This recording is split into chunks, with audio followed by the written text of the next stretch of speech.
till you find your way back home.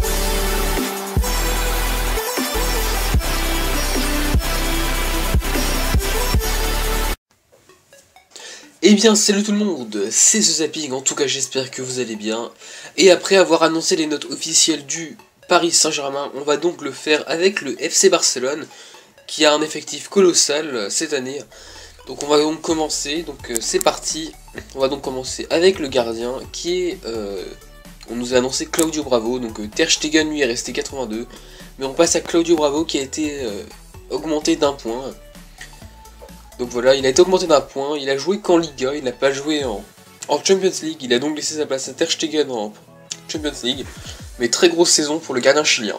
Ensuite on passe donc à Jordi Alba, qui comme tous les joueurs du Barça ont fait une très grosse saison, et donc aucun joueur du Barça n'a été régressé de FIFA 15 à FIFA 16, donc c'est déjà une très bonne nouvelle pour les fans du Barça. Donc Jordi Alba lui gagne un point et passe de 81 à 82.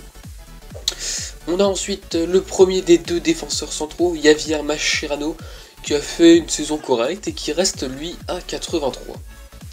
Par la suite, on a également Gerard Piqué qui lui va subir la plus grosse augmentation de l'effectif. Il va gagner 3 points et va devenir le deuxième meilleur défenseur central, égalité avec Sergio Ramos.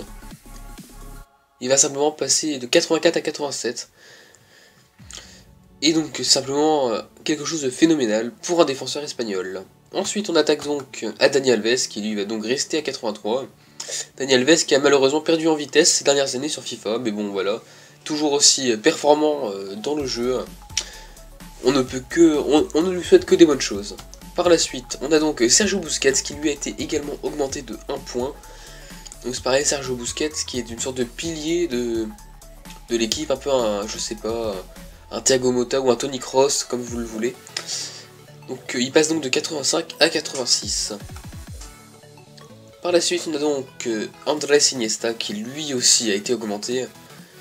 Donc il va lui passer de 89 à 90. Il va faire mal comme milieu de terrain parce que je crois que ce sera même le meilleur milieu de terrain de FIFA. Donc franchement, en plus je crois qu'il est même plus, il est plus tout jeune, il est plus si jeune que ça en plus Iniesta, donc c'est une très bonne nouvelle.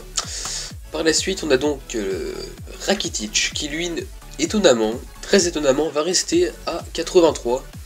Pourtant il a fait une très bonne saison, il a eu plein de cartes informes, plein de cartes MOTM sur FIFA 15. Et puis je sais pas, il va rester à 83, bon voilà, je l'ai un petit peu augmenté en tir, vous pouvez voir dans ses statistiques qui ne sont pas officielles, on a juste eu le général. Mais il nous a mis de ses reprises de volée des fois, donc je pense qu'il méritait au moins 84, mais bon après, c'est FIFA qui décide, on va pas non plus contester leur choix. Ensuite on a donc Neymar qui lui va augmenter de 2 points en passant de 86 à 88. Je peux vous dire que Neymar il va faire mal sur FIFA. 80, il aura au moins 90 de vitesse, au moins 92 de dribble. Bah, il est ultra complet. Donc franchement ça sera un très gros joueur sur FIFA 16. Par la suite on a donc Luis Suarez qui lui reste à 89. Bon c'était déjà une très grosse note, 89 pour un buteur. Mais je peux vous dire qu'il va faire mal, hein, sur FIFA également. En plus il est très complet, regardez, quasiment 80 de physique, quasiment 80 de passe, il est juste en défense, mais on s'en fiche de la défense, c'est un buteur.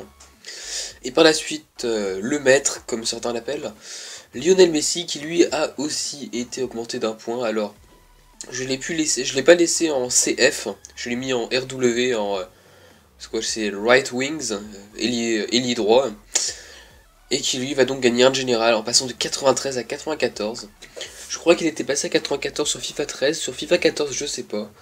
Mais bon voilà, très gros général, très grand dribbleur, très rapide, très bon tireur. Il fera que du mal sur FIFA. Et donc on va donc rappeler l'effectif, donc Claudio Bravo au cage, ensuite on aura Jordi Alba comme d'habitude, Mascherano, Piqué, Dani Alves, Sergio Busquets, Iniesta, Rakitic. Ensuite on aura Neymar, Suarez et Lionel Messi. Donc je présenterai les équipes sous forme de 4-3-3 parce que c'est ce qu'il y a de plus simple à présenter. Et donc voilà. Donc en défense ils auront une moyenne de 84 qui est une très grosse défense tout de même. Hein. Gerard Piqué et Mascherano vont faire mal l'année prochaine sur FIFA. Ensuite on aura en milieu de 86 avec Iniesta qui fait bien monter la moyenne. Et on aura donc une attaque de 90. 90 en attaque, c'est absolument phénoménal. En même temps, la MSN, Messi, Suarez, Neymar, voilà, c'est la meilleure attaque du monde, il n'y a rien à dire. Donc voilà, pour une note générale de 86 pour cet effectif phénoménal. Donc voilà, donc très grosse équipe du FC Barcelone. Donc voilà, je pense que les joueurs vont se vendre beaucoup plus cher que sur FIFA 15. Donc voilà, il n'y a pas de problème. Donc voilà, donc ce que je peux t'inviter à faire, c'est si la vidéo t'a plu, tu laisses un j'aime et abonne-toi donc pour voir très prochainement. Je crois bien que je mettrai ça vendredi ou samedi. Les prédictions officielles du Real de Madrid. En attendant, je vous dis, prenez soin de vous, à la prochaine, salut à tous.